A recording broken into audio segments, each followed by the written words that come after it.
Hey, welcome to Lenny Schmidts Quarantine Comedy. Thank you for tuning in. Thank you for being here. This is the show where we talk to live performers, singers, writers. That wouldn't be really a live performer, but singers, actors, dancers, musicians, and a lot of comics, comedians. We talk to them about their careers, what they did before COVID, how they're adjusting to COVID, what they're going to do moving forward. The COVID has shut down the live entertainment industry completely across the board. This gives everyone an opportunity to catch up with their favorite performers, and the performers an opportunity to share some product, some merch, some albums, so forth, and get some support while we're going through this COVID thing. So thank you for being here.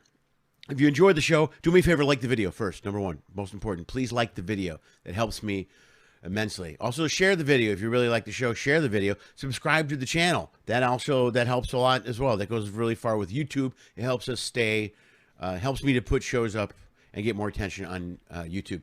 Also, if you want to support the show financially, if you want to throw some money at the show, there's a couple of options for you. Bam, they're right above my head, right there. Look at that.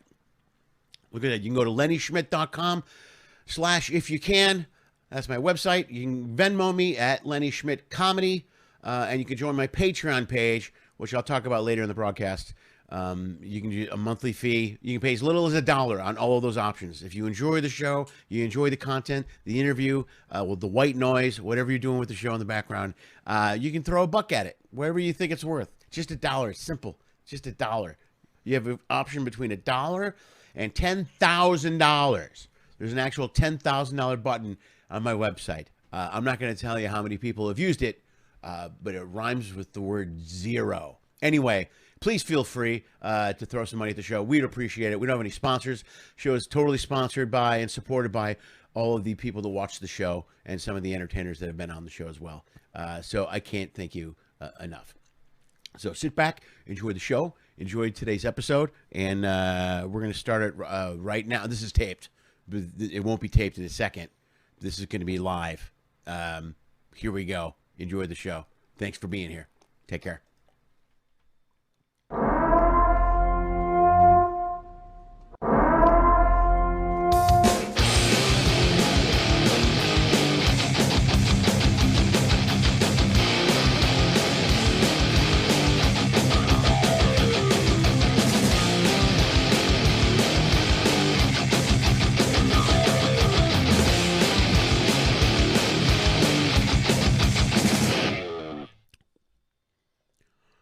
Bam! Hey, what's up? Welcome to Lenny Schmidt's Quarantine Comedy. Thank you for being here. What's going on?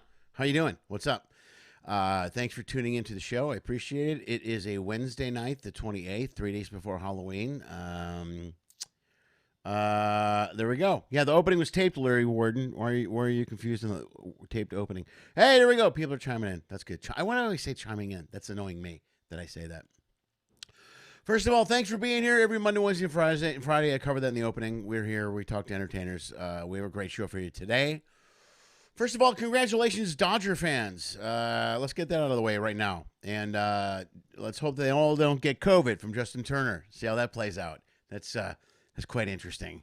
That was, from what I understand, Clayton Kershaw said, Kershaw said Turner should be out here. And MLB said, "Oh no, he shouldn't be out here because he's sick.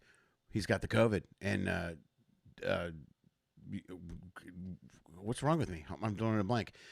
He responded. Clayton Kershaw responded, "F you and F COVID," and we want Turner out here. So there you go. And then they risked everyone's life. I guess, I don't know. We'll see how this plays out. Maybe no one gets it. It'll be interesting if no one gets it, everything goes by, and they're fine. Because then there'll be the president who's horribly out of shape that got over it, and then this went by and everyone got over it. Anyway, it'll be interesting. But if you're a Dodger fan, congratulations. It's been 32 years. I'm sure you're very, very happy. You should be very excited. What news do I have for you today? I don't have a lot of news, man. I checked the news today. Waiting for if you're a Cruise fan, the new no sale order should be lifted next week. Excuse me, that was a burp that I held down while I was talking. See, that's impressive work by me. So they may slow the no sale order may be pulled this week. I think it's Monday morning. Is that correct? Also, if you're curious, if you're interested, I have been contacted today by cruise lines about work. So if you, but none of them rhyme with carnival. So there you go. So there we go. Anyway, cruise lines are starting to book talent and looking at what's going on. Let's take it the word. Tammy Mulligan. Yeah, he should be fine. Well, then the whole team should be fine, shouldn't he? Shouldn't they? I don't know. It's going to be interesting the way that plays out. I'm a little surprised he got away with that. He walks out and he took his mask off at one point. I guess when he was hugging Dave Roberts, who's a cancer survivor. This is all going to be scary. This is all going to be. We'll see what happens. And one of the wives of the team members is pregnant. Who knows what's going to happen, man? Who knows? Who knows? The election is in a week. Please vote. That's all I have to say. Just go vote. Do it. I mentioned this yesterday. I'll say it every day. If you need a ride, if you live in California somewhere in the Valley area, anywhere, and you need a ride to vote or need help voting, call me. I'll make sure you get to the polls and can vote. So there you go. That'll help you out. Also, if you're watching the show on YouTube, first of all, like the video. I don't say it enough. Like and thank the video. Or not. Like, subscribe, and share the video. If you really enjoy it, share the video. Also, ignore the backdrop in the back that's falling down, if you can see over my left shoulder, because I forgot one of the clamps. So let's just pretend that's not happening. So there you go. Okay, that's all we got. He was caught in the moment. Is that correct? Yeah, I guess he was caught in the moment, but still, Tammy, I think you're right. Everyone should be fined in this. There are rules. Yeah, you can watch the election at my house. Feel free. We are hanging out here watching the election at my house. This is Anna's first presidential election, and she's extremely into it. So we're going to sit down and watch the numbers all night because I normally do that. I don't know if we're going to have a final toll Tuesday night because I don't think we are. I think it's going to drag out, but I could be totally wrong. But I'm absolutely going to watch the election Tuesday night. I'm not live streaming anything that night either because there's going to be a lot of swearing. I don't know. We'll see what happens. What else is going on in the news that I wanted to mention? I don't think there's really anything going on in the news that I wanted to mention. No, don't care. Yeah, there's nothing going on. Okay. Oh, Disneyland to recall hundreds of furloughed workers as portion of California Adventure reopens. How cool is that? That's really good news. I think it's good news. I know a lot of people think that nothing should be open, but I do. I'm very excited about that. Okay, so that's the story. What else is going on? Backdrop. Didn't notice until you pointed it out. Thanks, Vince. Yeah, well, that's how I roll. Be glued to the TV and the Bachelorette on Tuesday. All right, that'll be far more less predictable, I think, than the election itself. So there we go. You guys are great. I have a great show for you today. I think we're about ready to roll here. I think I have a few things queued up. It's going to be we're going to see if I can get it all right today. Let's give it a shot. Because there's a couple things I have queued up, and normally this is where I do not shine. So here we go, folks. This gentleman, he lives in New York City. I met him in Chicago years and years ago. We used to do a gig together. I want to say it was called the Riff, and it was on Monday nights at, I think, the Q Club over on Diversity or near Brother Jimmy's or something like that. But it was one of the coolest gigs I've ever done, honestly. It was just a Monday night gig that every comic and entertainer and writer got together, and we did a show. And every night you had to do a different sketch or something had to be new. I had more fun. Mike Lucas was there. Jimmy Dore was there. There were a lot of guys that were there. It was creatively, it was one of the most fun times I had because we always had a lot of fun doing it. And we all just did each other's sketches, and it was a lot of fun. But that's where I met this guy first. Now he lives in New York City. Let's take a look now at my good friend, the one and only Rob Paravonian.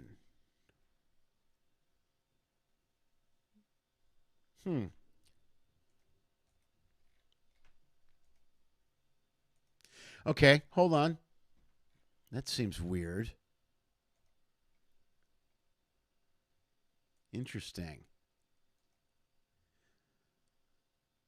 Yeah, I'm not getting any audio on that. That is really annoying. Okay. Yeah, things are going great. Just as I had planned it. Hold on, wait. One more option. Yeah. Okay. So that clip isn't working. That's the one I took. But I'm sure the one that what, let's do this one here. Hold on. I know what I did wrong, I think. Let's try this. Rob Paravonian. Nope, still not working. Perfect.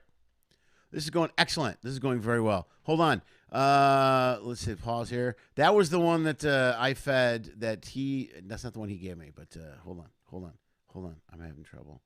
Wow, we're having a lot of technical difficulties today. Let me rephrase that. I'm having a lot of technical difficulties today.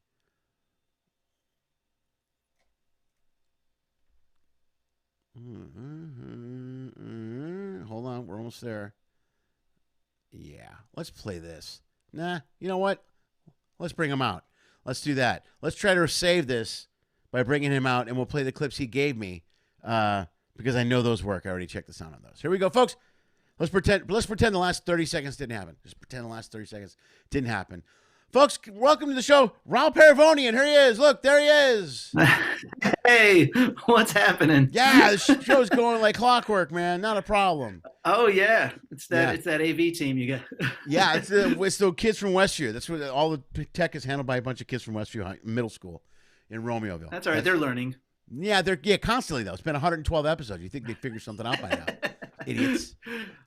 I know exactly where you're at because I think we all had to get up to speed on the streaming softwares and platforms the last few months. So. Yeah, but dude, you're crushing it. I've been watching your stuff. You're on Twitch and all kinds of different stuff, man. You get a lot of stuff going on. I'm trying. Yeah, the Tuesday night thing is just to keep my sanity. It's just cover songs for a distraction because for me, learning 12 cover songs a week has kept me from news scrolling for two days, which is great. Right. But yeah, it actually started when the first lockdown happened because I'm here in New York, so we were in the really bad first wave. You were ground zero. That first wave. Yeah, so when that first wave hit, I joked, because everybody was working from home. We were all going to be in our apartments for 2 weeks. I joked on Twitter that it's like, oh, great, now my neighbors are going to know that all I do is sit around and play Monkees covers all day. And someone said, you should totally live stream that. So I streamed a night of doing Monkees covers, and it was so much fun. I'm like, I'll do a cover show every week. Just, it's for my mental health. Dude, that's smart. You were smart. I started doing the show. I was doing it every night at the beginning. Like Monday through Friday. Oh man, that's a lot. Yeah, but it was a mess. The first month, those shows were 10 minutes long, and I mean, look at now. I can't even get the sound right on one clip. It's I make a lot of mistakes. I'm constantly screwing up. It's just all kinds of. Yeah, I was having that too. Like there was lag. It took me 3 weeks before I just dared Skype someone in for a live guest. But then piece by piece, you get it together. Yeah, you start to figure it out, dude. But I love how you got the Twitch thing set up, man. Because you get you get all the voices, or you get all the comments and stuff are up on the screen and everything. It's really cool. Yeah, that's the fun part. I like having the comments on the screen. For me, I just needed that because I'm looking at the screen while I'm performing, so I don't have a chat window up. So for me, it's just an easy way to see what's going on. But I do like it because that way, when it's archived, the comments are right there on the video. Yeah, cool. Yeah, especially if people are watching on their phone. Yeah, I don't know if you notice. I keep looking over here. Because over here's where all my stuff is. I got a monitor over here with with the thing, and I didn't pull the pop out. I usually pull the pop out thing. I didn't do it right. Yeah, I actually got the little YouTube pop out here in the corner just to keep track in case a question comes up. But yeah, I see there's a couple of there's 2 different mulligans in there. You got a lot of mulligans. That is, yeah. I'm a big fan. I'm a big hit with the mulligans. They love me. They think I'm great. What the hell? See, Hello, mulligans. Hello, mulligans. But I popped it out, and now I can't move it. That seems weird. Oh, yeah? Yeah, see, this is why. It's little problems like this that drive me crazy, Rob. Yeah, and then you have to try to solve them while you're on camera, which is always stressful. Yeah, that's the other thing that kills me. Is most of my problems have got to be fixed, while I'm live, and I'm like, okay, whatever, okay. Yeah, when I did my variety show, I would have a couple of videos queued up in order to so I'd get to have a break to go get water or just just to do those things that you maybe needed a second to do. But yeah, sometimes then when the video didn't work, you were really doubly in trouble. Yeah, there's a couple of shots of me standing up wearing shorts and running away, and what I mean, it doesn't play out very well. But it's the people that watch they expect it, so it's no one expects perfection. Yeah, well, it's half the charm and half the fun. Sometimes I'll get on myself the next day. I messed up that cover that someone requested, but a lot of people just say it's it's as fun when you mess up a song because it's very informal. It really is just for fun. So Well, that's Yeah, I'll get that. sometimes when I get that a ton on here. People are always like, they like the mistakes, they like the screw ups, and I'm like, okay, because I don't. When you're live, when you're live, and plus if you're doing it like I am, where you're producing it on your own too. You don't have a guy off on the side doing stuff for you. Right. Yeah. So it's everything depends. I don't have any. Yeah, no, I don't have anyone to mod the chat room either. So over on Twitch, every once in a while, a bot will get in there and like say, "Buy 5,000 followers," and I'm like, "Ah, crap." Oh no way, so really? Yeah, because I don't like people can join without subscribing, because I just want people to be able to pop in on it. Sure. But my chat room, the people are very cool. They're very supportive. So usually one of them will click. I think there's a report or a flag button for users because it's obviously a bot because it's a screen name that has 17 numbers in it and stuff. And they're like, yeah, buy followers. This, yeah, it's annoying. You're like, who is that? That doesn't happen often. Yeah, every once in a while it does. Dude, so how you doing? How you holding up there in New York City, buddy? Fine. Like I said, those first few months were really intense here because it was really, it was so bad here through early March through April and May. And it was just really tense, like those first several trips to the grocery store were just like planning them out like it's like, a military operation. It's like, I'm going to get in there. I'm going to get exactly the things I need and get out. I'm not going to talk to anybody. So the summer, like as the numbers went down and the weather got warmer and like, I got really good. I did a lot of like outdoor park hangs with people, like going to the corner store, getting beers and hanging in the park. Like and the weather's still kind of okay now, so I could still do that. But right now, honestly, I'm of the mind where I'm like wondering I'm worried that's going to be a very long winter, like as the numbers are going back up across the country again. Yeah. And in New York, it's going to be harder to do those sort of like outdoor social things. I don't know. So I have a little bit of sense of dread for the fall, right. fall and winter. But in general, like lately, things have been decent. Like it hasn't been that stressful. But it was a weird summer all along. With a lot of the street action from after the Black Lives Matter, those rallies and stuff. So it was a very like we went straight from lockdown to all that activity. And it's just been an intense year all around so far. So like the last last month or so, it's been a little bit more chill, but I'm just wondering what it's going to be like once we're going to have to be indoors for like 4 or 5 months. Yeah. Winter's. I heard you saying you got a call from, oh, go ahead. Winter is like there's like two ends of winter for you. Like, first of all, winter's most of the time you're inside anyway. So you're like, well, you're not going to miss going outside, but if you're inside alone, and you know what I mean, now it's going to be a whole different thing. It's going to be shining. Shining everywhere in New York. You know what I mean, where people can't associate with people. So it's going to be it'll be a tough read, man. I don't know how you're going to because here in LA it's different, obviously, because we're going to be able to go out and I can go on my patio every day. But when the weather gets crappy there, I don't know. Plus, dude, I took my oldest daughter to New York right before all this crap broke, and she had never been to New York. We spent like a week there. We talk about it all the time because she loved it. She was thinking about moving there. And I can't believe the city is shut down. It's massive. Yeah, well, it's pretty active right now, honestly, because all the restaurants and even some of the bars, they have street seating. So there's like, like patio seats set up in the parking areas along the street. And as it's gone on longer, they've become more permanent structures. At first it was just, like literally just like patio furniture, but now it's like they're building out like sort of little flower bed, barricades, and they're going to be allowed to be open for the rest of the year. So I'm sure they're going to like get heater, those outdoor kerosene heaters and stuff. So, right. But still, if it, and last year, honestly, the winters here, I mean, I grew up in Waukegan, just north of Chicago, that's where I was born and raised, winters, I still don't mind winters, and New York winters aren't quite as bad as Midwest winters. I mean, they still get some really crappy weeks where it could be in the 20s and single digits for a couple weeks, but it's usually not. Usually whenever that happens, it's always 10, 15 degrees colder in Chicago. So I'm never too, Well, when Ann and I went there, it was winter when we went there. We went there in January. She was actually really happy we were talking about it because I gave her a choice. I go, it was like a graduation present. I go, you can go in January or June. We can go in June. Because I thought she wanted to go in June. And she goes, no, I want to go in January. I'm like, okay. Oh, and in hindsight, it's a good thing we did because we wouldn't have been able to go in June. You know what I mean? Yeah. And also it probably was less, and if you're doing stuff like in Midtown, if you're doing like Broadway stuff or any kind of Times Square stuff, January's better because it's just not as mobbed as, the summer is. So, dude, we were all over. We stayed in Hell's Kitchen. We hung out all in that whole area. Oh, cool. There. Yeah, it was really a lot of That was fun, my man. first neighborhood. I did a sublet in Hell's Kitchen for the Did, first 3 months when I did you moved here. really? Yeah, I've been in Brooklyn since then, but yeah, summer of '96, I lived in Hell's Kitchen for 3 months. Dude, I like that neighborhood. Well, I knew that neighborhood best because that's where the ships port. So when I'm on Yeah, yeah. when I'm on the ships, we get off there. So I would always spend my days in Hell Kitchen or over in Times Square around that area. So Okay. yeah, so What I line knew. did you usually work, or did you work Uh, a bunch? I worked through a few of them, but it was Norwegian and Carnival out of New York. So I worked those two different Okay. ones. Yeah, so they I were just great. started in the last few years, started doing some cruise gigs. I haven't done a ton. I'm trying to I get a few a year through this through Disney.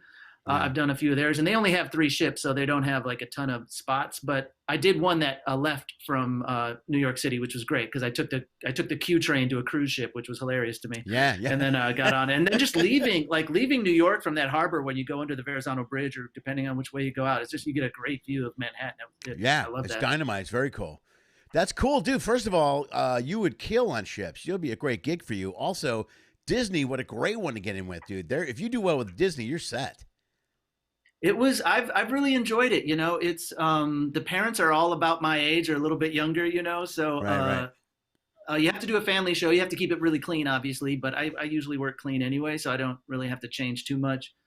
And yeah, the ships are really nice. The food was good. I liked it. It Yeah. was still all new to me, and like I a lot of the times it would be my first time at like some of the Caribbean spots, or I did one that went up to Canada. I did an Alaska one, so I just liked seeing the different spots. It was really cool. The That's, Canada one was gorgeous. It was in October. It was beautiful. oh, that's nice, dude. I like that Alaska run though, man. I've done the Alaska one a bunch of times.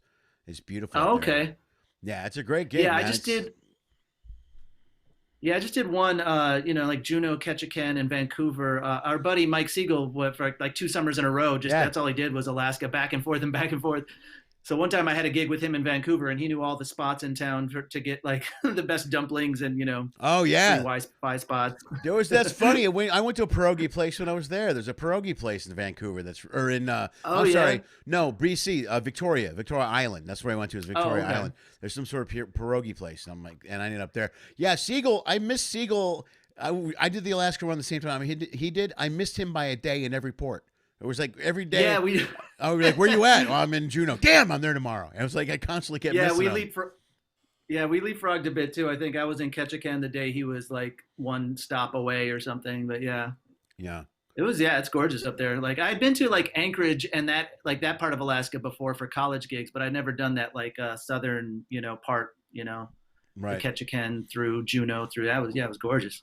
Yeah, it was a nice run, dude. It's a good gig, man. They'll are you gonna go back to ships if they launch again? I don't know. I mean, if they ask me, and it depends on if they ask me and when. Like, and if not, I would eventually like to do more other lines or just do that gig again somewhere. But I honestly don't know. Like, I heard you mention in the opening that they might start again, or you said there's like this no sale They're thing is ending. the next yeah, I supposed might, to go ahead. The no sale's yeah, supposed for to me, end I this might week, get. and they're rebooking. They're starting to rebook. They're looking at December, but I got calls about the first quarter of next year. So Okay, yeah. I mean, I think I'd be more comfortable if and when a vaccine is available, like, because it's right, just the logistics of the ships, just the dining halls. And so for my situation as a guest entertainer, I dined with the guests, like in the guest dining halls, and right. it's 500 people at a time. And I don't see how they're going to do it another way. Like, it's just, there's a lot of people in one, in a small space. So like, it makes me nervous, Yeah. until there's some sort of better, I don't know, Well, they're gonna have to but redo the whole it remains to system. be seen So like how it happens. Like I don't know. I guess I'll figure it out if and when they ask, I'll figure it out. I mean, I want to. Yeah. well, the cool thing about it, like you mentioned, working clean. Like when I started working ships, I was worried about it because they go. For us, we got to have we also do adult shows, so you have to do some clean Yeah. shows, some adult shows. So I was worried about it, but once I sat down and went over my material, I realized I had more clean stuff than I thought I did.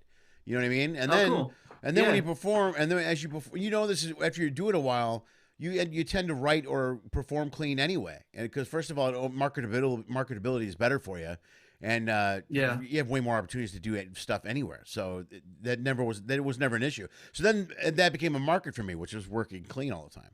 You know what I mean? Cool. Which was Yeah. good.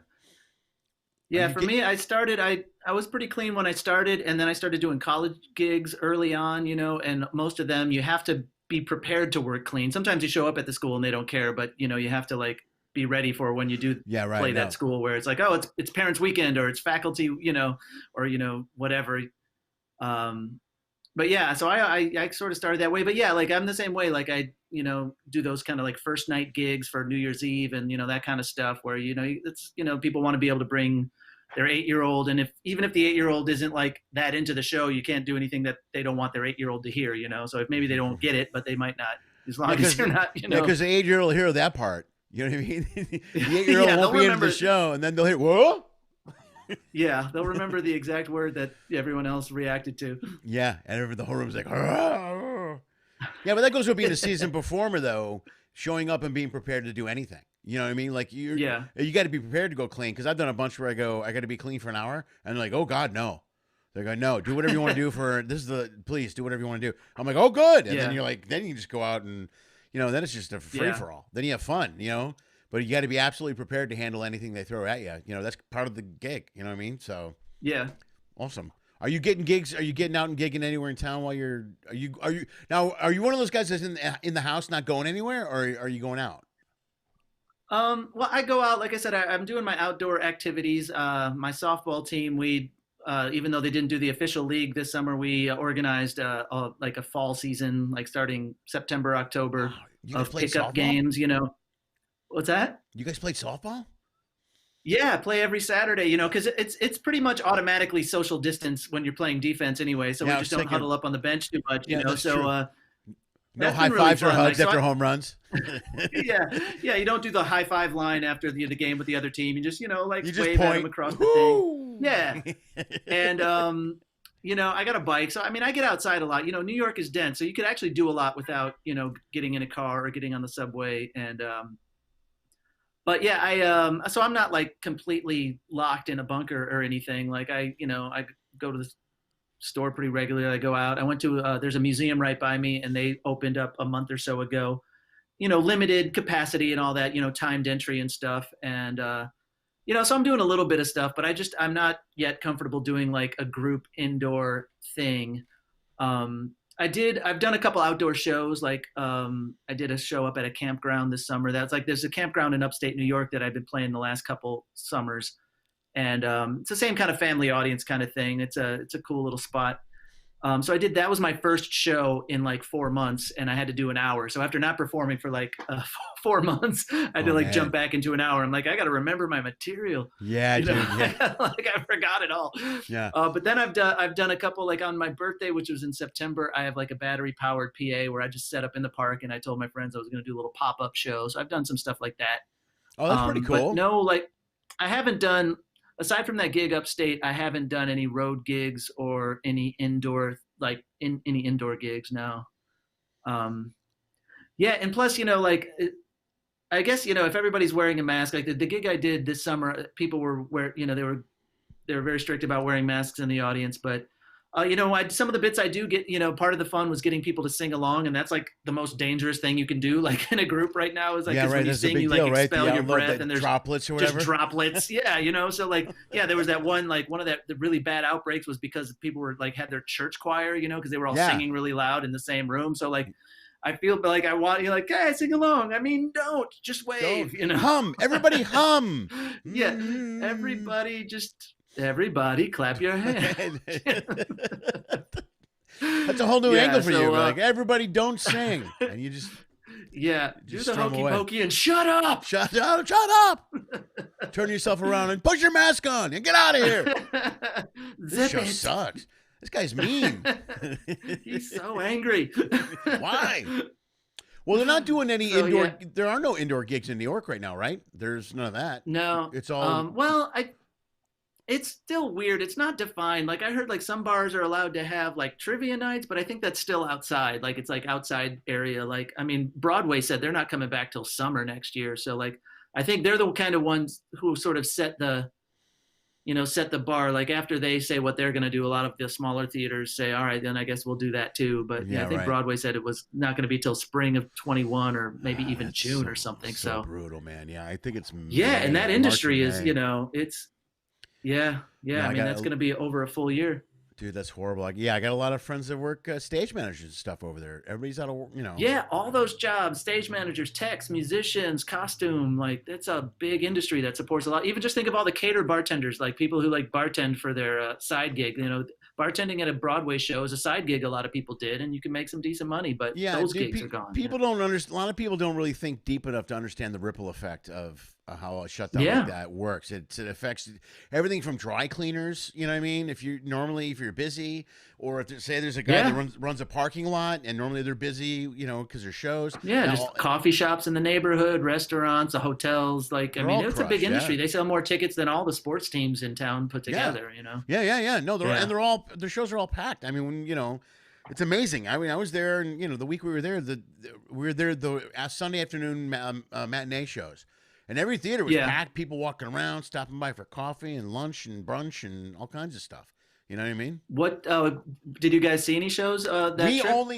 We only saw Book of Mormon. That was the only show Oh, show okay. that we saw, because she's a huge. And how old? You said you were with your daughter. How Yeah, old is she's 18, so she was about 18. Oh, years old. okay. But she's a huge South Park fan, Cool. so I knew she would dig that. Oh, show. excellent. So we went and saw that one for sure. We were going to try and see something Yeah. else, but we were only in town for like 4 or 5 days. We did a lot. We saw Billy Joel at the Garden. You know, we saw. Ooh. Yeah, it was a great trip. It was really a lot of fun, man. And then of course we went up to the Empire State Building, which is a mistake. So she liked it, but I'm not a fan. I'm not a fan of that. What? Just it was boring, or was it a long wait, Dude, or what? no, I'm scared, man. Oh. We went to the observatory, and then the tall one. There's two of them. Yeah, though the spire. Yeah. Yeah, we went to, and I'm standing in the middle, holding onto a pole, while she's standing by the window. I mean, I don't do Oh, well man. of it. Dude, I'm like a big puss. It's not. Oh. I was a baby. Did you ever do the Stratosphere in Vegas? That No. tower. No. Man, that was the dumbest thing I ever did. So I was there. Name drop. I got to open for Lily Tomlin once. Oh, when she did, like, sweet. eight shows at the MGM Grand. Yeah. So Ooh, like that's a I was great there gig. for like 10 solid days. And so I saw that there were like some rides up at the top of the Stratosphere, which is like an 80-foot, you know, that Space Needle thingy. And one of them is just like a little chair that shoots you right up the middle of the Space Needle. And that one was fine. But there's this other one that like you're in a chair that spins like a ski lift kind of chair. And then it holds you over the edge of the roof. And then it spins around as you're like 80 floors Dude, above. I don't even like hearing And the this story. worst- No. The worst part about it was the slow move over. Like once it started spinning, it was fine. And I was in line and I started to get close and I'm like, no, I don't want to do this. But in line in front of me were these like two like 15-year-old Japanese girl tourists that were just giggling and very excited to do it. I'm like, I don't want to wuss out in front of the teenagers. Were they pointing at you? Look at him. No, but they were just, they were doing their thing, giggling. But I'm like, They're if living. they can do it, I should be able to do it. But I will never do that again. Were you- It was not fun. Were you crying and faking like you were giggling? Did you cover your face? No, I just was just like, I was trying to make peace with my life. And, it's like, what it is? You're like, That was pretty good. I had a good run. I've been bringing a run. Yeah, I've done pretty good for myself. I've done all right. And if I go out like this, I might be on the news, so that's, Somebody that's will something. get something. There's a story there. Who knows? That's not Yeah, good. I'll be a trending topic for a day for a, or for maybe a an day. hour. You never know. Yeah, today like 20 minutes.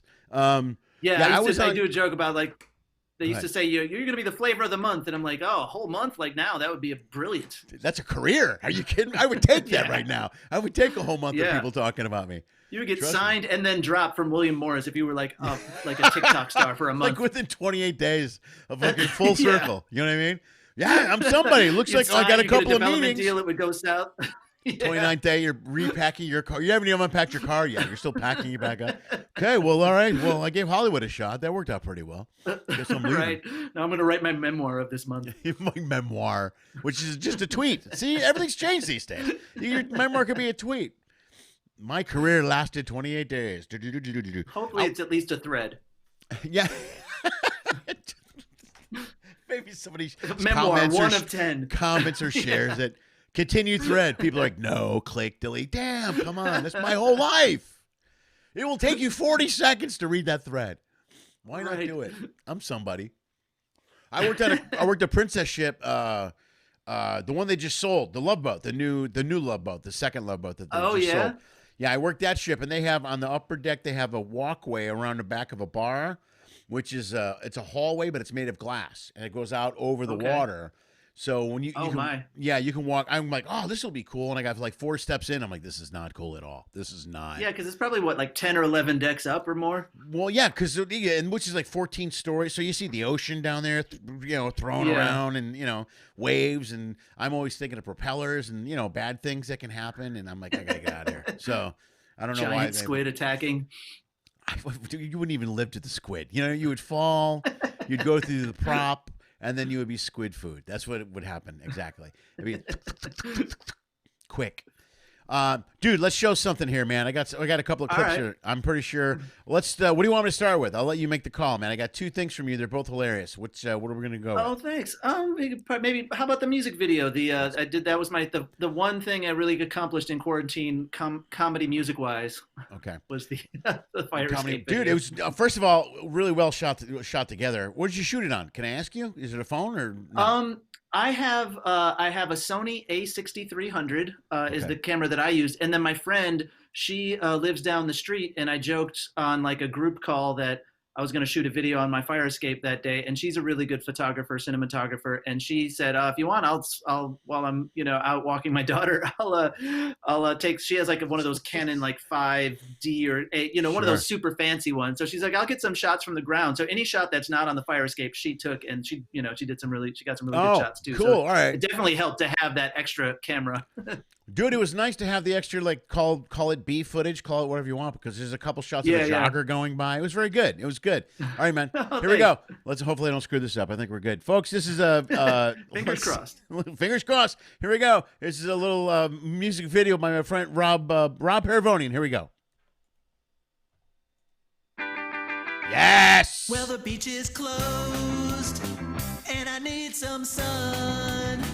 But when I go out, I can't avoid everyone. Oh, I wanna get sunbeams on my face, but I gotta give everybody their space. So that means I can only go to one place. I'm catching rays on the fire escape. It's been too many days. How much more can I take? I'm going out of my mind. I need some sunshine. That's why I'm catching rays on my fire escape. I got a beer in a shot, and the wind in my hair. Shut up. I always get a spot, cause no one's ever there. Oh, there are no ocean sounds, but it's the best place that I've found to avoid people, cause it's 12 feet off the ground. I'm catching rays on the fire escape. I hope it's just a phase. It's really not that great. It's not sexy at all, and there's a chance I could fall when I'm catching rays on the fire escape. Well, I can't play any frisbee, I can't lie in the sand. I can do 2 whole things, I can sit or I can stand. I smile at people far away as they walk by my place, but I don't know if they're smiling back, cause they're all covering their face. I'm catching rays on the fire escape. Can't catch any waves, I'll never get in shape. It's not the perfect plan, but at least I'll get a tan when I'm catching rays on the fire escape. I'm catching rays on the fire escape. I'm tired of catching rays on my fire escape.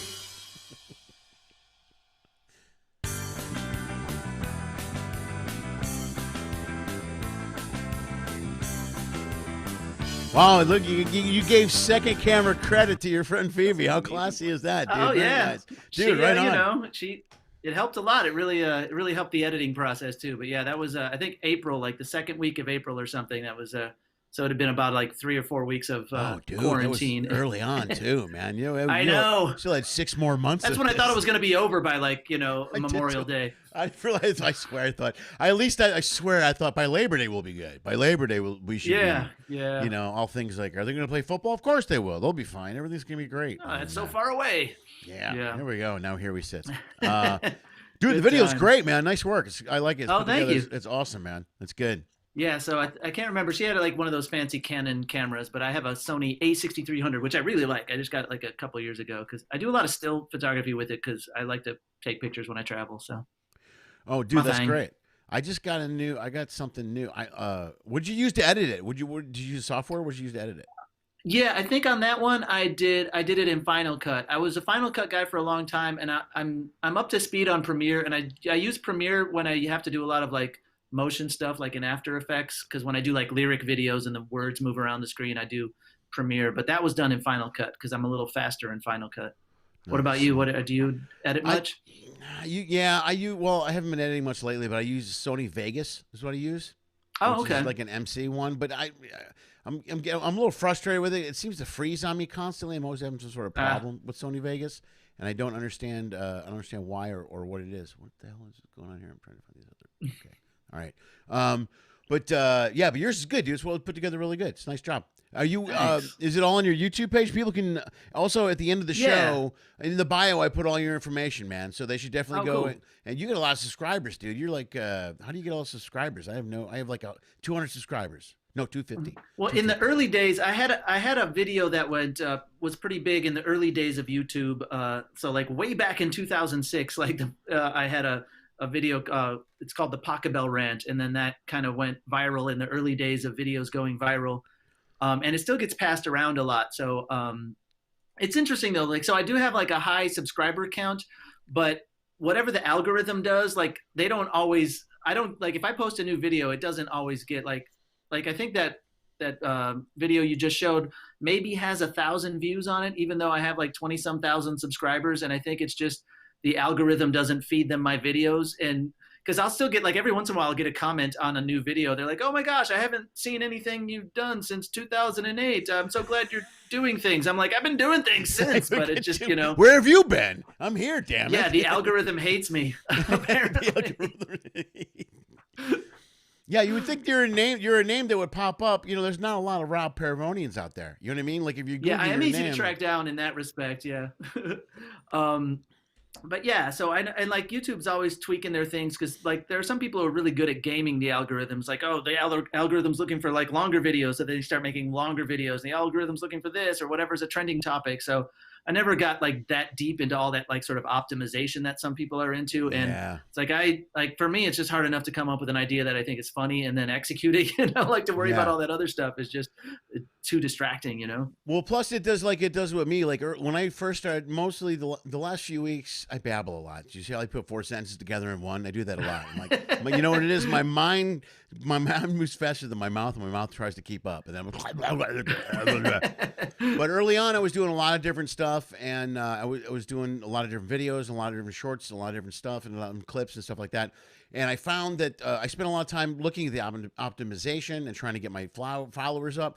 And I got this new production software. Dude, when you're doing all that work, it takes away from your creative to be spending all this time putting together the tech part of it. I'm like, I want it to look good, but on the other part of it, I just want to write some jokes. I just want to do something creative and be funny. Like I was on the road for 2 weeks recently, and I was so happy because all I really did was focus on the material.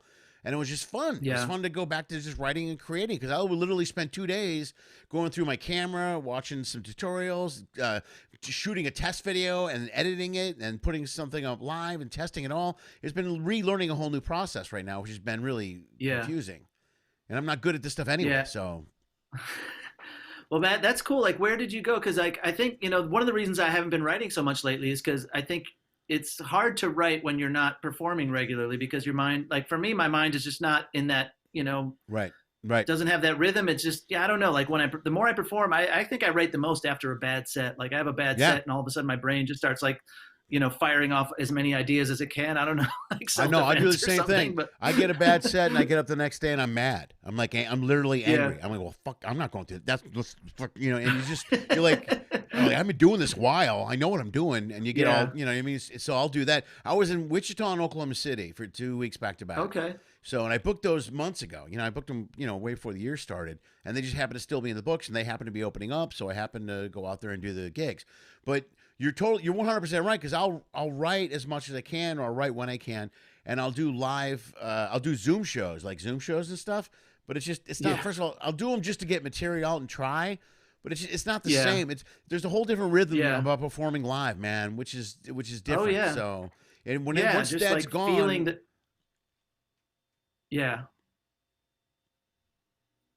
Just like feeling that rhythm. Yeah, feeling that rhythm of like the live reaction. Like even like, you know, the Zoom lag is just a little bit, but also the problem I have with Zoom is, you know, sometimes they want you, if you want the audience, if you want their mics on to get their reaction, it's so distracting because like I wear headphones, it's right in your ears, where it's like you're on stage, someone's chatting in the back of the room. It's easy to tune out. If someone's chatting inside your own skull, like when on a Zoom show, it's just like, there's no getting away from it, you know? And also just that lag, it's like, there's nothing like, especially after like, you know, you've done it for a long time. I've done it for a long time. When you're, you know, you recognize what kind of laughs you're getting. Like maybe like they laughed at this bit, but they didn't laugh at the time you thought, they didn't laugh at the thing you thought was funny. So either it's like, I missed what was funny about it, or they thought something weird, or something just happened weirdly that night. You know, there's a lot of nuance there that you just don't get on the, you know, the Zoom shows. Well, I'll automatically go to, what did I do wrong? Like if you're in a live room, if you're in a live room and you tell a joke or a bit that you've done before and it gets a different response, I'm always like, what did I do? What did I forget? Yeah. Did I forget a word? Did I tell it differently? And I tape everything, so I'll listen the next day. And every once in a while you go, oh, the crowd was just weird. Okay, that's okay. Yeah, sometimes it's a crowd. Sometimes it's the rhythm. Sometimes it's, you know, like a comic went up before you and did a joke that maybe was on a similar subject, so they've already heard, like it's not as new to them, or there's a million things it can be, but that's what's you know, that's what's I love that analytical side of this, and it's but you need that like immediate feedback. It's like the lab test results. You need to read the data in order to figure out what to do. Sure. You know, and there's no data. And we've been programmed to react to that data immediately, so we can think on our feet and fix something like right away. Yeah. Go, oh, I need to fix this and change it and move it or whatever. You know what I mean? Yeah, or think of how many tags you write up for a joke because the joke went so well on a Saturday night, and then all of a sudden, like a tag pops into your head, and you say, "It's like, all right, now that tag's in the act from now on." You know, like, suddenly you add to all it, that kind of stuff. Yeah, right, absolutely, that's a big deal. And then, and I think it's hilarious. There are times where, like, sometimes a bit, I've been doing it for like 4 years, and I'll still like, there's a new tag for the bit, you know. So even though it's like the oldest bit, you're still like, oh, there's a. You're excited. You got a brand new tag. Yeah. I'll get every once in a while. God, what was I going to say? Sometimes also it has to do with tone. Like if I'll do I notice this every once in a while. If I do a couple of jokes in a different order, and then do a joke. If I do a joke, like I do a couple of jokes about divorce, and sometimes jokes depending on the area you go to, jokes about divorce don't go over very well depending on the area and where you're at. Yeah. So you tell a couple of those jokes and go into a third joke. Maybe the third joke might do well on its own, but if you told two divorce jokes before it, you set a tone in the room where the crowd is looking at you differently or reacting differently. I mean, I listen to that they just need time to, to feel they need time to get back to your subject, or or whatever, and just get their heads wrapped around it. Yeah, right. Yeah, but all that stuff is gone now. And then and with Zoom, the other thing with Zoom that I think sucks is when you hear them, like if you don't have headphones and if you don't hear them. It doesn't. The laughs, you know how they're supposed to sound, but they don't come in all at once. And it's not like all the Zoom people laugh at once. You get and Zoom audio is awful to begin with. It's like partial laughs from like 9 different people, you know. And you see one people laughing hard, and you don't hear any noise from them. It's all messed up. It's very confusing. I will say though, so earlier today I did do a show on Zoom, but it was a sort of a different situation. It was actually, and it was one of the situations where I was glad that it was on Zoom, because it was, a friend got me hooked up with this show. It was like part of like the day program for a group, like this home in Staten Island that does activities for like developmentally challenged adults. Mm-hmm. And so like, it wasn't so much of a show. It's like I would play a song and do a few jokes, and then they would ask questions, you know? So it was kind of cool that, I mean, I liked that, but it was a very specific thing, you know, and for that situation, it really worked well. But for like for me, for like a standard comedy performance, it's just not quite. Yeah. It's a poor substitute for that live show. No, yeah, it is, but it's the only substitute. Like if you want, like I do Yeah. them, I still do at least one a month, just because A, I Yeah. want to get the words out of my mouth, and B, I want to get the words out of my mouth. I'll be honest with you. And I was, Yeah. this long when I went to Oklahoma City, I was worried. I'm like, oh, I don't know how this is going to go. So the first night was iffy, but the second night, everything from then on, I don't know, it worked for me. And most of the guys, I talked to a lot of guys that have done this. Everybody hasn't worked in 2 or 3 months. So everybody's Yeah. going on the road, and their first gig, they're like, well, the first show was weird. By the third show, I was good. So if you've been doing this long enough, you're gonna pick back up. Plus, I think so many of us, if you get back, you're so excited to be doing a show again. It's kind of like you're starting out almost again, where you're like giddy, Well, the one show I did, that campground gig upstate, I mean, I just mentioned at the beginning, it's like, I haven't done a show in 4 months, so let's see what happens. I sort of tried to make it part of it, but I think the audience was also really excited to have something approaching a show to to see. So. Something approaching a live show. Well, so the show I did, it was like, I think it was like 25% capacity, and but yeah, it's so it's definitely, it's different, but it was I think it was nice for all of us, I think. No. But that's the only one I've done. Now, like when you were on the road, were you comfortable with like the setup at the clubs and how things were handled, or did you feel like it was were you nervous about? No, I was fine. I'm not overly worried or paranoid about, maybe I'm too lax. I mean, I follow the rules. I sanitize like crazy. I wash my hands. I have my own microphone now. I bring it with me everywhere, and so, and even if you don't have your own microphone, the clubs were set up that there were 3 mics set up on stands in the back.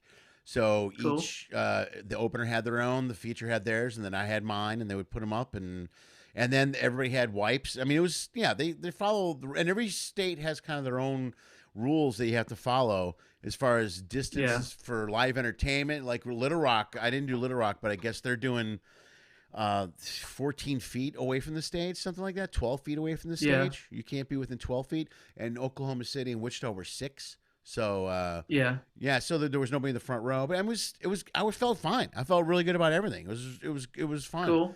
And people wearing masks. Did you fly to everywhere. them, or? I did fly. I was the only thing I wasn't happy about with, I'll be honest with you, was that I flew, and I got first class both ways, only because, Whoa. yeah, I know. Let's calm down. It's not, I didn't pay for first class both ways. I used all of my upgrade credits to get first class. I was going to say, I've been doing nothing but accruing miles for 7 months. I don't know if I'm ever going to use them. Yeah, well, I used them all. You know what I mean? I used them all. So I used all my buttons and all my whatever. But I had first class both ways, and they were fine, except for the flight going there. The guy next to me had a mask, but constantly kept it down like here.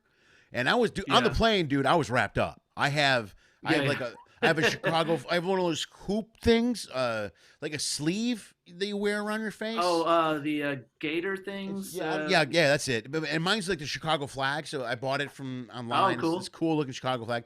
So I wore that and a mask, and and on top, so I'm covered up, and I had everything. My earbuds were wrapped through, so I was completely condensed. You know what I mean? So if I wanted to take anything off, it was a project. But the guy next to me was just dangling with a cup of coffee.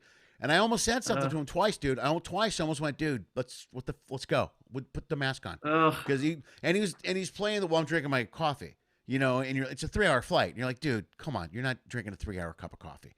Don't, but he holds the cup and that's what everybody's finding. Everybody's finding their loopholes to get around the rules that are supposed to save our lives. And this idiot's wearing, he's like, well, I got some nuts. I have to eat my nuts.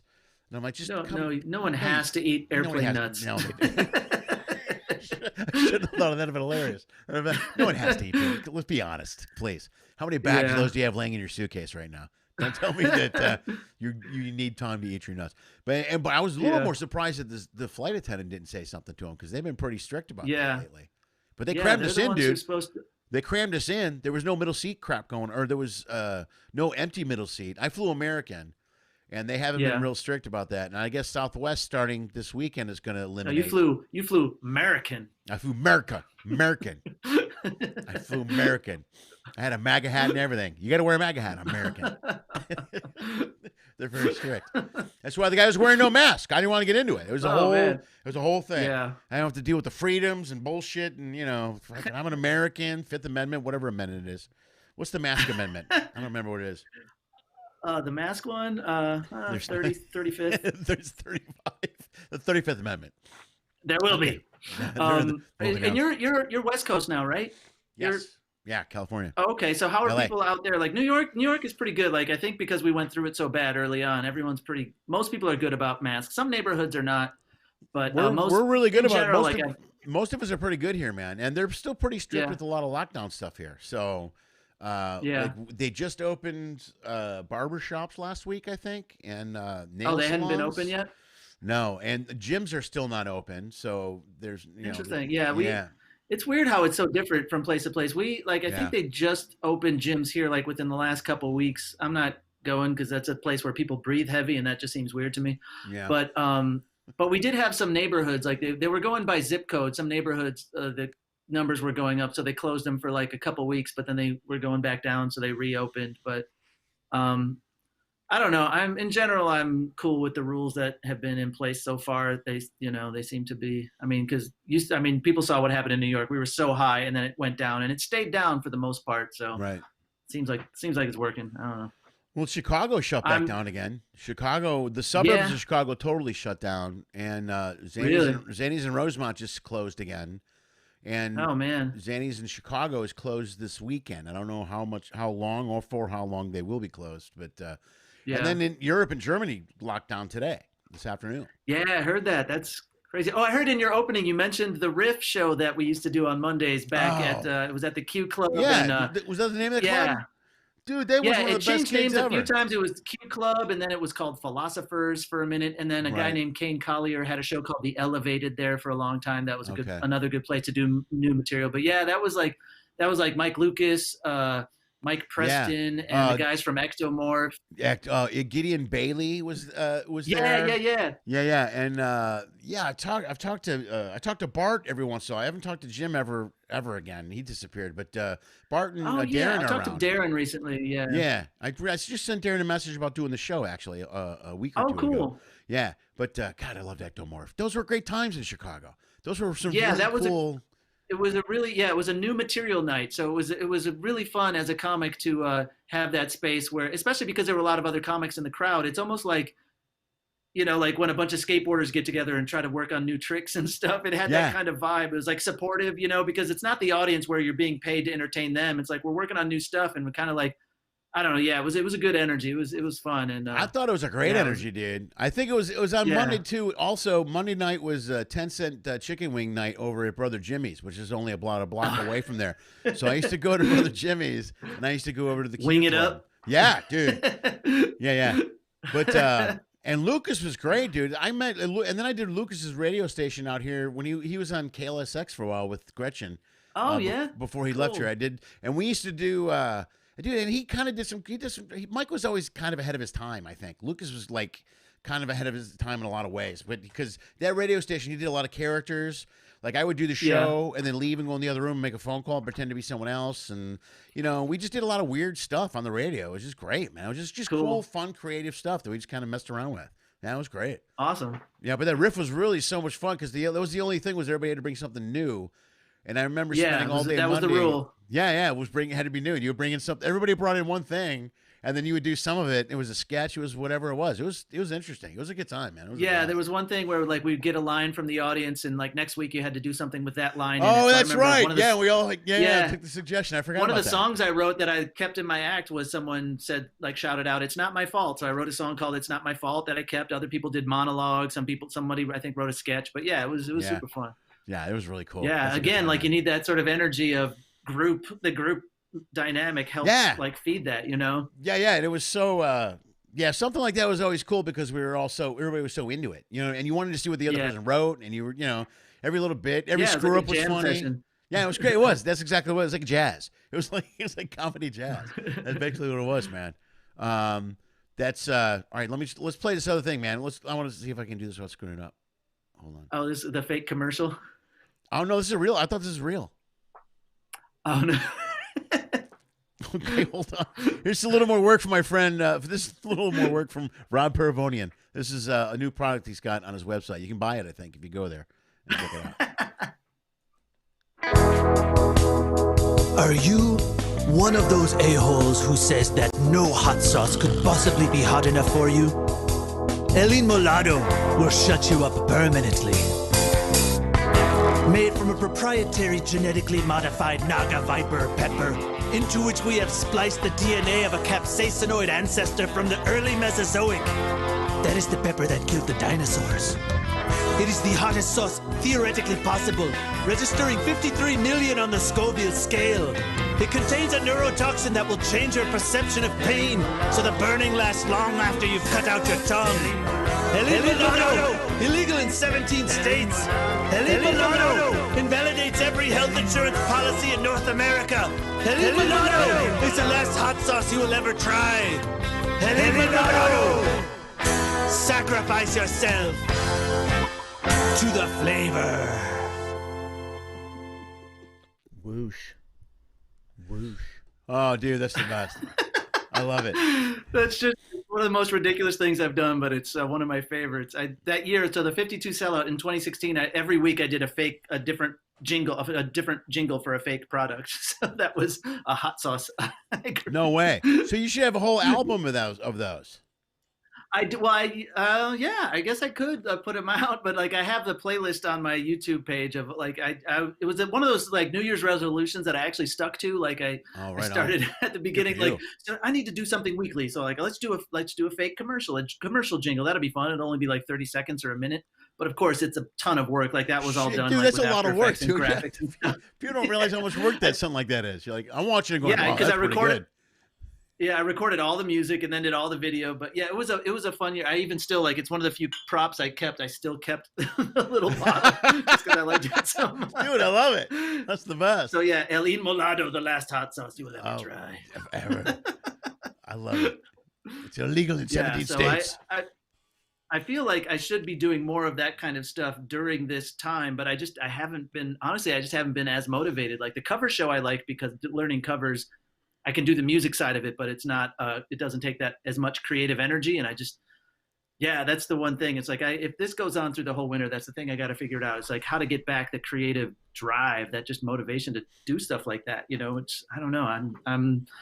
I'm trying to figure that part out. How are you doing on that? Dude, I'm with this. I'm the same way. One of the reasons I started doing the show every single night was I wanted to give myself something to do. Because if I have something I have to do, I'll do it. Then I get up and I do it. And I'm like, okay, so every day I got to do the show. So I did the show, and then it used to be I did it every show. There was a video sketch, and then me, and then a sketch with my kids or something. So I did a bunch of sketches early on, and then I realized that was an incredible amount of work. I'm like, I can't keep up this pace. It's just me, you know what I'm doing. And plus, I have teenage daughters, and I'm asking them, "You guys want to do a video?" And they're like, "Yeah," and then they don't because they're teenagers, you know. And so it's just really just me.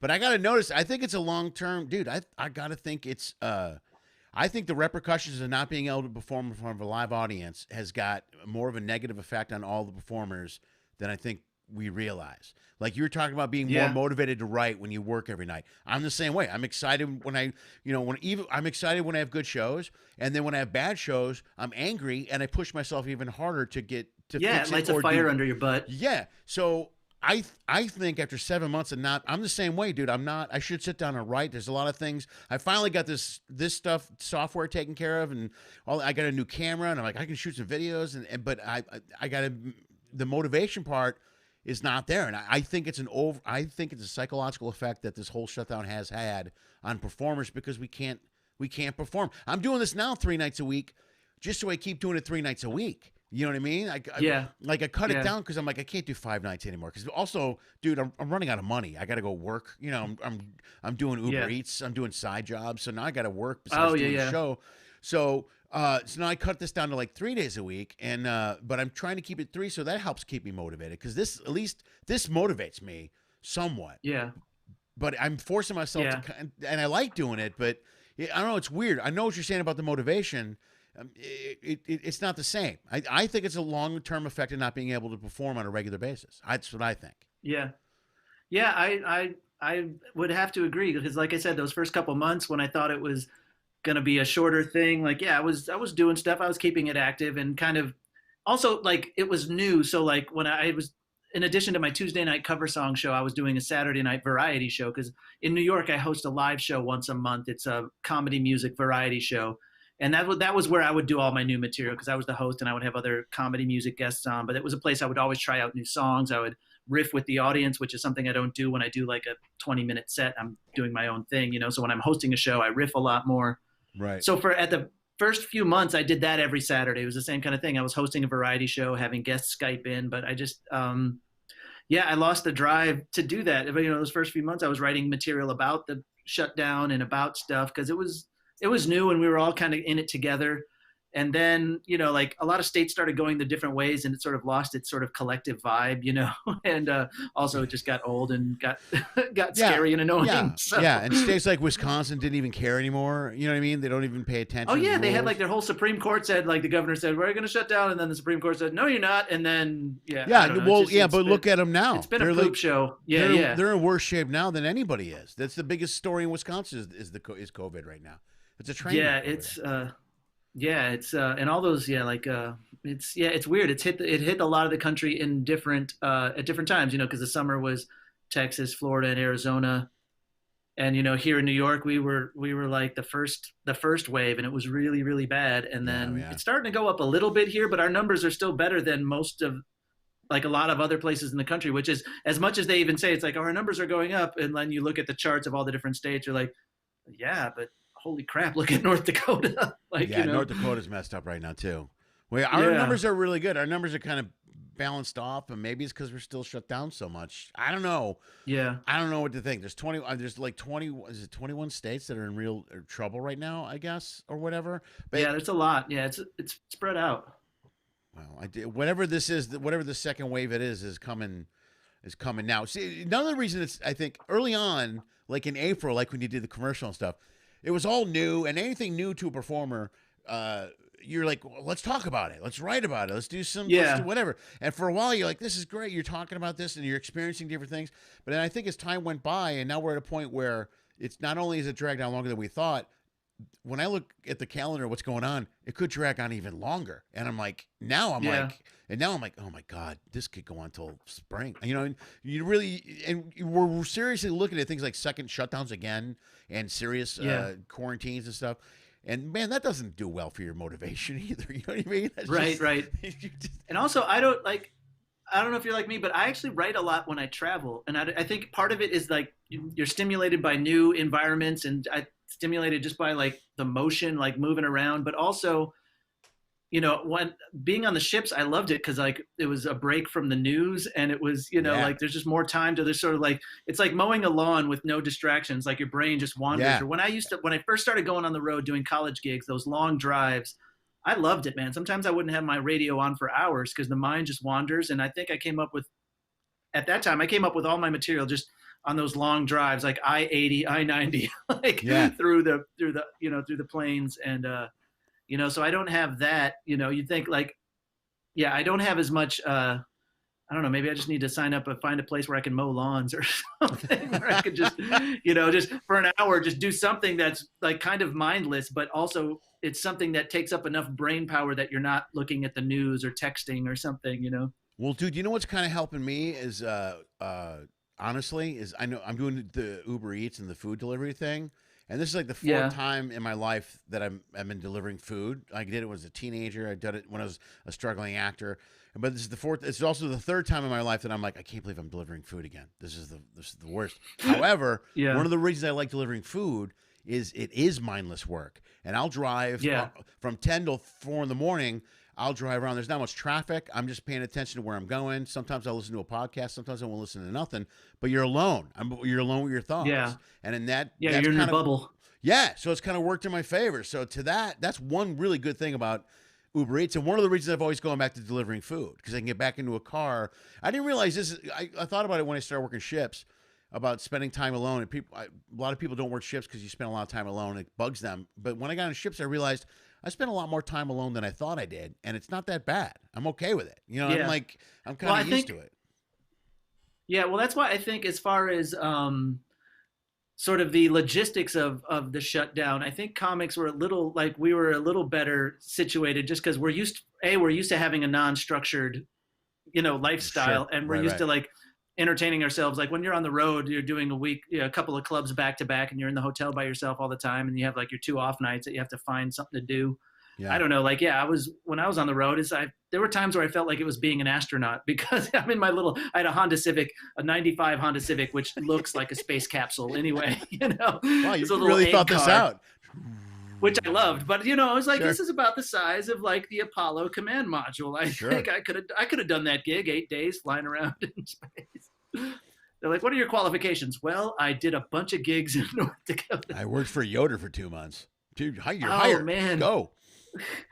I never did a ton of those gigs, but I did some. Like I featured for him, so I did like Battle Creek and I think Toledo back in the day. Yeah, I think I moved to New York. Connections rooms. He had those. Yeah, Toledo Connections. was like Connections. Toledo, yeah. Lansing, and Grand Rapids, I want to say, and some other stuff, whatever. I did those. Yeah, and then there was that string of one-nighters in downstate Illinois. I think that he booked. There was one at a bowling alley on a Tuesday night, which for some reason was just randomly the best show of the week. It was like a Tuesday night in like Bloomington, Illinois. Did you ever do that one? Yes, I absolutely did do that one. Did you ever do Larry Bird's place down in San Vincent or Vincennes? Not San Vincent. Indiana. Vincennes, Indiana, where the ISU. Oh no, is. I did a couple shows at. There's a Vincennes University that I performed at back when I was doing a lot of colleges. But no, I never did I would have remembered a Larry Bird oriented comedy club. I think his brother owned the place, and if I remember correctly, and dude, I had a Larry. To this day, I wish I took pictures of this. I had a Larry Bird shower curtain. There's a shower curtain with Larry Bird all over the shower curtain, and it's a college town. Was that at like the Comedy Condo? It was a hotel. It's like a hotel, and inside the hotel is this restaurant. So it was all one gig or whatever. You know what I mean? It was one of those deals where there was a hotel and then a lounge, and you did the show in the lounge, which I normally like those. But I got there, and it was a college town, and they told me there was no cover charge. And I go, oh my God, this is going to be the worst show ever. A college gig with no cover. It's going to be a nightmare. But it might be the best one-nighter I ever did in my life. They were amazing. Really? Oh, it crushed. Awesome. It was unbelievable. And I left and going, this is the best ever. And everything is, everywhere you look is Larry Bird, man. There's little statues and faces and pictures and banners and jerseys and all kinds of stuff signed. I don't think it's there anymore, but this is a long time ago. But it was I did that gig, which is I think that was Tom Sobel too that booked that gig, which is it was a long time ago. Okay. But that was one I did. I did the Bloomington Bowling Alley. I did that Bloomington Bowling Alley one night as a feature, but the headliner didn't show up. So they had me. Oh, really? Yeah, so I covered his time. So I did an hour and 15, hour and 20 minutes, I think. And man. This big long show. I wasn't ready for that either, by the way. I was you know what I mean? I was like 20 minutes of just winging it, trying to figure out what but sometimes you need to be like thrown in. I remember the first time I featured was like, I think I got 30 minutes, but let's find out. Let's do it. And you always answer yes. You go, hey, can you cover 30? Yeah. And in your mind you're going, okay, that means I can do this one thing, and I got to pull out that old song, and then let me do this other bit. And speak slow. Then I'll take requests. Then I'll take. Damn it! I could never take requests. Right. The first feature gig I ever did was actually in Peoria, Illinois, but not at the Jukebox. For a minute, there was another comedy room in like the Holiday Inn down there. And But it was one of those gigs where I just got it at Burton Place. I was hanging out at Burton Place. The bar. There's a bar in Chicago that a lot of comics would hang out at. It was open till 4. I'm explaining this to anyone else that might not know. I know there's Burton a lot Place. of people. Yeah, no, I always do the same thing. They need to know. But yeah, so it was this great bar, and it was like a comedy hangout. It was like the comedy Cheers, especially on like a Sunday night when people would come back from their road weekend, and they served food. Most importantly, they served food till 3 a.m. So like you could go there and get food like really after a show. Yeah. But yeah, so I was hanging out there one night, and the guy's name was Rich. I'm trying to remember his last name. But he was like going down there as a headliner, and he's like, they told me they don't have a feature this week. They asked if I could bring a feature. You free like 2 weekends from now? And I'm like, of course. And so, absolutely. Yeah, and then it was fun, and that club actually brought me back. They're like, "Oh, we really like you. Want to come back and headline?" I'm like, "Of course." I have 45 minutes. No, run you, not a problem. Right. I have what, 3 weeks? I'll write 15 minutes in 3 weeks. Come on. I can do a completely like 24 different years set. old. I was confident. Sure, absolutely confident. Totally confident. That's the best. Or delusional. One of those two things. They're both. They both help you, dude. Coming up, it doesn't matter. It's a fine line between confidence and delusion. Yeah, it's really absolutely correct. All right, I have people watching the show, and some of them have questions. I'm gonna jump in and see. Okay. I saw. Let me see what I have here. The first question I get a lot. This is Vince Mulligan is asking this question. He's one of my followers who lives up north in Sonoma Valley, California. One of the Mulligans. Yeah, one of the Mulligans. He's the Vincent half of the Mulligans. He wants to know how we met. And I want to say, I'm assuming. I think it was the Riff, or it was Chicago something for in sure. Chicago. Yeah. So, did you work the Improv much? That was the main club I worked in Chicago was the Improv when they were doing that sort of showcase format. That showcase thing. Yeah, I started working. I was there. R. O'Donnell booked it for a while, and then after him was That's when I Tom started Tully, working right? there. So Tom Tenney booked it after R. O'Donnell. So I started working there late '93, and then I did the zany stuff. But in Chicago, a lot of the stand-ups, you would eventually meet a lot of the other stand-ups. Like I said, Burton Place was a place we would all hang out. Yeah. We just met in the comedy scene in Chicago. So if it wasn't at the Improv or at Zany's, it was at Burton Place or at the Riff. Yeah, one of those spots. It probably was the Improv, because I remember R got me into there because I knew R for years, and then when he started booking, he called me up and he started that showcase thing, and I go, yeah, I'll do that. And then at that time, the vibe kind of changed at the Improv. When everybody hung out there. There were a bunch, everybody was there. That's when Ectomorph was there all the time, and they're the ones who got me in there. And then it had a big bar out in front of the, separate from the showroom, and they had a pinball machine, and the bartenders were cool to the comics. Yeah, so people would hang out there a lot. Yeah. Did you? Let me ask you this: Did you ever? Did you ever have a pay issue with the Improv? A money issue? A couple times, not as bad as some, but yeah, there were some weeks where. I remember one week there was they lost the stamp to sign the checks at the end of the week, and they're like, oh, the stamp is locked in the safe. We can't sign any checks. Come back Tuesday and we'll pay everybody. And at the time, I'm like, okay, whatever. But I found out later that they were having issues, and apparently the wait staff there, when they would get their paychecks, it was a mad dash to the bank for a couple of weeks to cash before I don't know. I don't know what was going on, but I heard rumors. I don't want to repeat rumors because I don't have any verification on any of them. I have a story for you. There were some money issues. There were some money issues at that club. I have a story with verification for you, by the way. Oh, really? Okay. Right toward the end when they were closing. This is a vetted story. This is a vetted story. I'm involved in this story. I worked the Improv. This is close to when they were getting ready to close and when they were done. But yeah, they have been having money troubles for weeks. And I heard these stories, and I worked the weekend, and we got the story of we can't get your check till Tuesday, so we had to go pick up the check on Tuesday, and I worked that weekend with Ectomorph, so I got the check. Okay. And the deal was when you got the check was you didn't go to your bank, you went to their bank to cash the check. So I got the check, went right to their bank. Cut out that lag time. Yeah, you can't. There was no transfer time. So I go in, I cash my check, everything's fine. I walk out, and Bart's walking in. He goes, did it clear? I go, yep, I'm good. I walked out the door. He's like, sweet. I'm outside. 5 minutes later, Bart walks out, son of a, and his didn't clear. Oh, you got their last dollar. I got the last dollar. So I felt so bad for him. Like, dude, I'm really sorry, but. Oh, and they had to split it 3 ways. That's true. Yeah, that's right. I almost felt bad. But yeah, it was. But yeah, we used to run down to their. You had to run to their bank, bro. You had to run down to their bank to cash that check. I never even got hip enough to know that was the thing. I would always go to my bank up there, and I was living in. Where was I? I was in Ravenswood at that time. There. Ravenswood, that time there. Yeah. Up there in Ravenswood. Yeah, I was there between Damon and Lawrence. On one of those streets there, just a little south of. I know the area. South of Lawrence, I think. South of Lawrence. I know where that's at. It's up near the. There used to be a the end of the Brown Line, I think, is where I was. Yeah, Brown Line, bro. Brown Line went up there. There's a Croatian restaurant we used to go to all the time. My ex was Croatian, so there was a market up there. I can't remember Myers. I think it's called Myers. We used to go up there all the time. All right. So it's in that little. Was it near the Dominic's? It was near the Peters, the little there was a little offshoot, Lincoln offshoot or something. I can't remember what it was. Oh, Right by yeah, or Lincoln and Peterson, like, yeah, a little. yeah, right where the L stop was. Right behind where the L stop Okay. was. Yeah, so it was like a block away Cool. from there.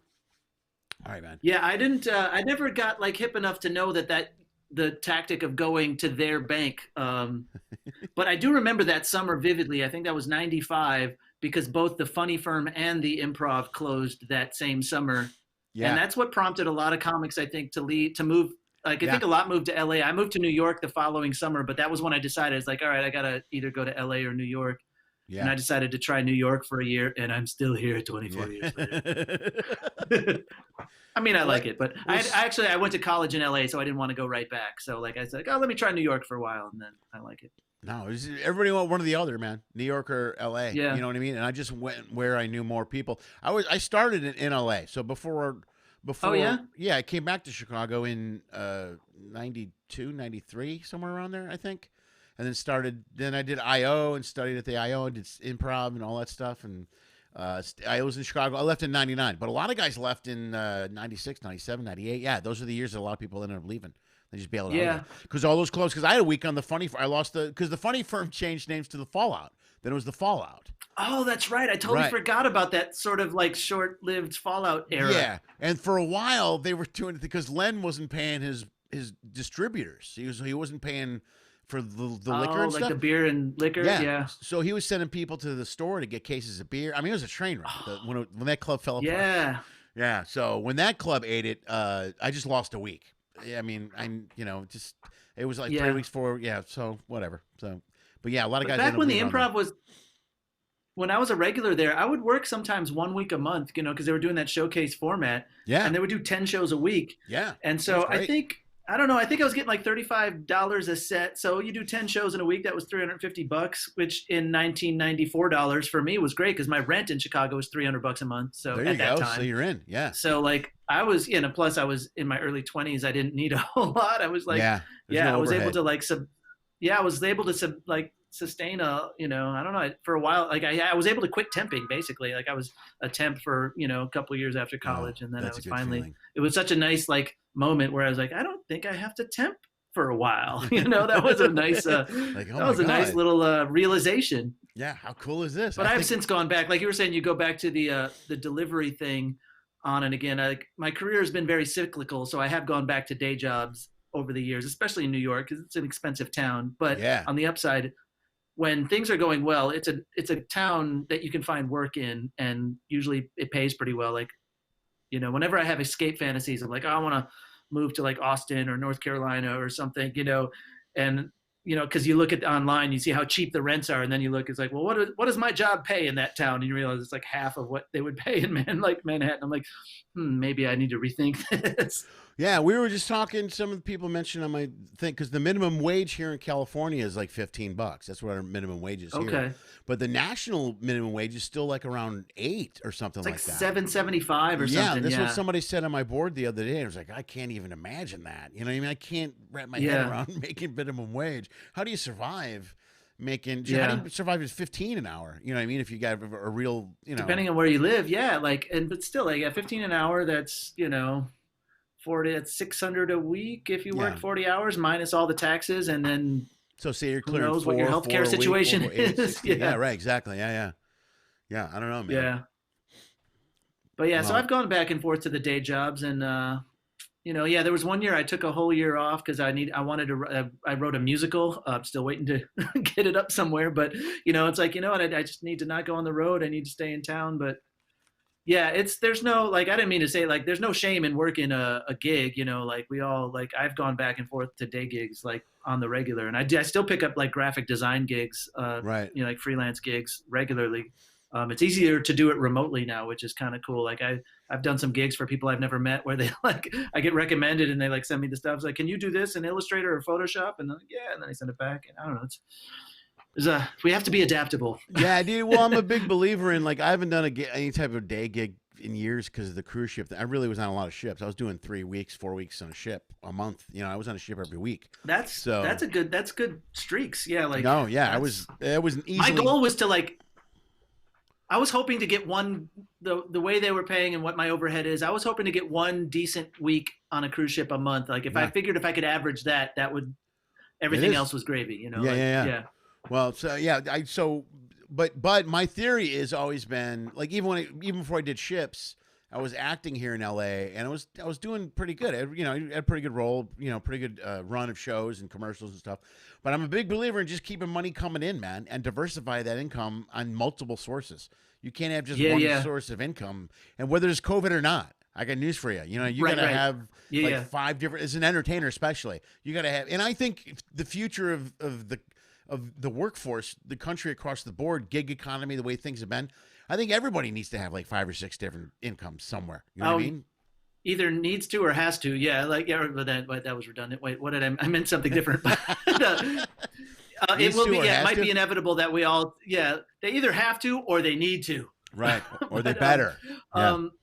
So I don't know like how California did it, but like for the pandemic, they actually had in New York, they had a pretty good setup for self-employed gig economy people for like pandemic unemployment insurance.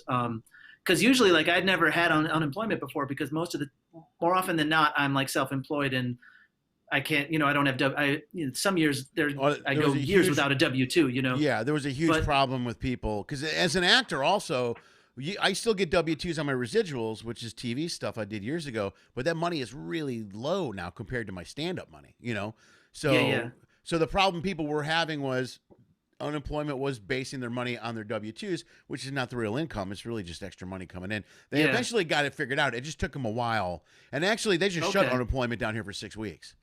Really? Yeah, they've had a lot of. I'll be honest. I didn't have to deal with unemployment. I went through an SBA situation, so that kind of saved me on the other end. So some people did really well, but it just took them a while. The one thing I will say is once they figure it out, they pay you everything. They pay you retro or whatever. You know what I mean? So once you finally get your unemployment, they give you 6 weeks of unemployment that you owe. It's like bam, and you're like, hey, there's all this money. So they kind of figured that out. They're going through a prop thing now here. There's another question for Rob. Hold on a second. Somebody yelled. What is it? I don't know. Somebody yelled at me. They didn't respond to it. This is Alex. Which question, Alex? Great show today. Here we go. Rob, here we go. Let me ask you a question from this guy that supports my show. Otherwise, I'm being a jerk. I haven't got yelled at on my own show yet, but apparently he just yelled at me now. Well, I think it's a sign of your show gaining traction is when you engender anger in your audience. I think they're in charge of it now. I think is what it is. It's really they never even talk to me anymore. Every once in a while. All right, let me get to the question. I'm sorry. Shut up. All right. What other forms? What other forms of compensation have you accepted for a comedy show besides money? Wow. All right. I didn't see that. That's all right. I should have see if I would have had a reader on the side, they could screen this question coming in. I didn't know they're gonna allude to some sort of drug reference, but here we go. Oh man, see that question, I really wish I had like a good saucy rock and roll answer for that question. I think what Sci-Fi Con badge. I was featured seriously? At one time. At one time it's called Mars Con. It's in Minneapolis. It's a really fun sci-fi con. It's a very DIY sort of sci-fi con that's organized by fans. And they do a comedy music track there, and they were kind enough to invite me as a sort of a featured guest. And they're like, we can't pay much. We could pay for your flight, and we'll give you a hotel room, and then you'll have a badge for the con for the weekend. I'm like, I'm in. So it was a really fun con. If you're a sci-fi fan, look up MarsCon. It's a really fun I loved it. They had room parties, and like different groups of people would decorate their rooms in different themes. So there was a Klingon room and they decorated like a Klingon ship, and they were all dressed up in their Klingon stuff. Did you have to speak Klingon when you were in there?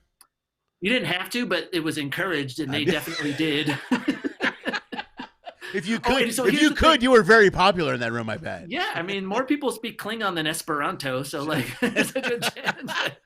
But here's the thing: so that room, the Klingon room, so I got in there, and like the carpet was up off the floor, and it's just a cement floor, and it looked like a cellar. It looked like they really did a thing where like it was a battleship, and I'm like, oh my gosh, like these people are committed. They tore up the carpet for their freaking theme. Destroyed the Turns out the hotel was renovating, and they're like, "Oh, we're sorry, your room is being renovated. We have a different room for you." And so the Klingon people like just said, "Wait a minute, what does it look like?" It's like there's no carpet. They're like, "Perfect, perfect."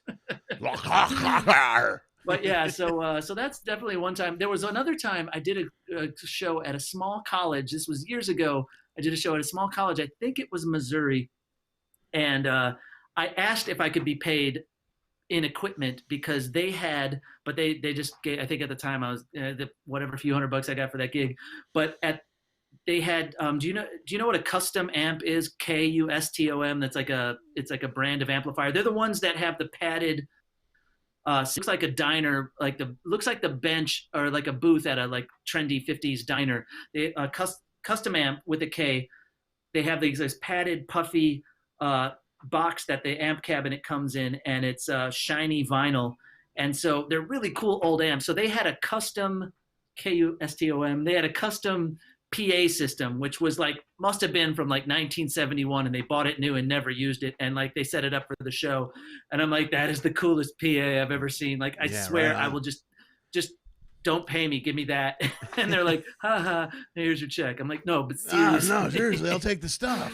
Yeah, I want the gear, man. I want it was like Murph and the Magic Tones, kind of like, it got a thick shag on the speakers. Oh, dude, that's beautiful, dude. That's the best. That would come in handy now for Zoom shows. All right, man.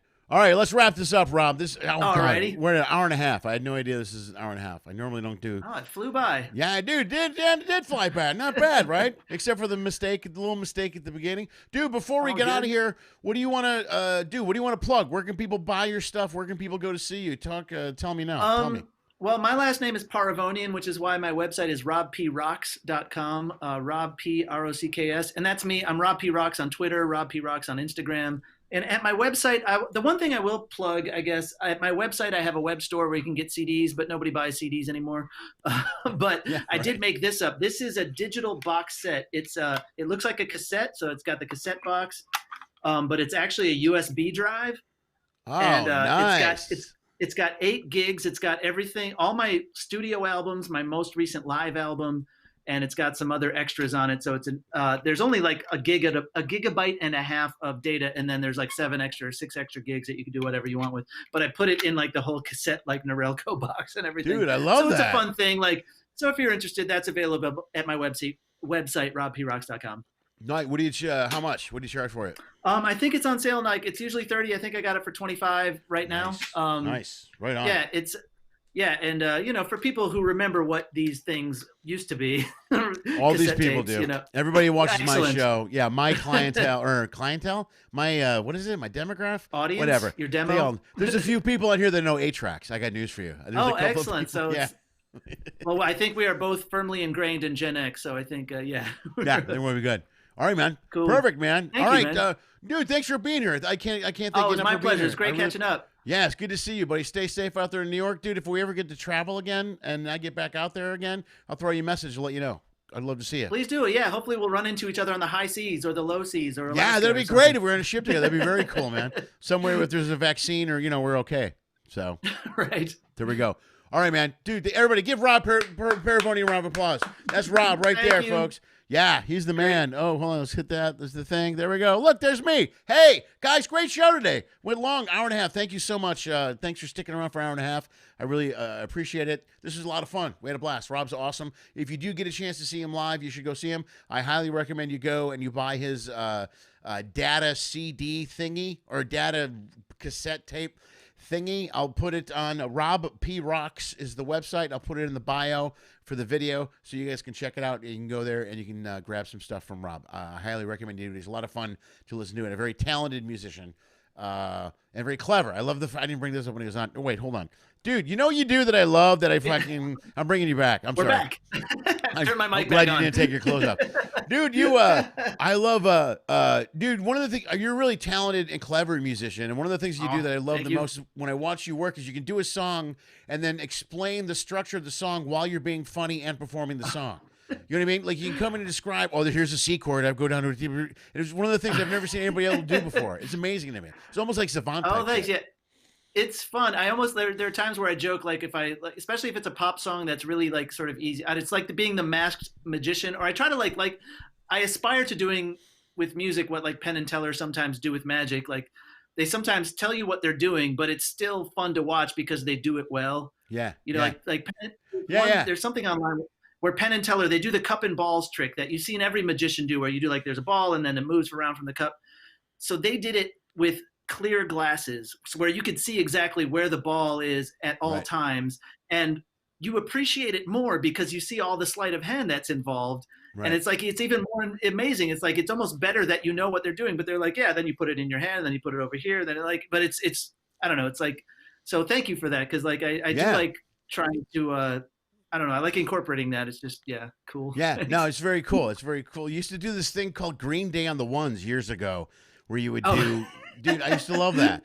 And then it was something about the chord. It was like every song in C or every song in, I can't remember how you do it. Well, that's what the Pachelbel bit is like, about all the songs that have the same Pachelbel's canon chord changes. Because there's a lot of pop songs, like, and there's always new ones that add to it. So I did that. I first did that bit in like '99. Yeah. And then Maroon 5 has a song called Memories that just came out like 2 years ago. That's exactly the same chord progression. So like, and the Pachelbel's canon that came out like 400 years ago. So it's like, and because I started out on cello, it's a piece that I knew.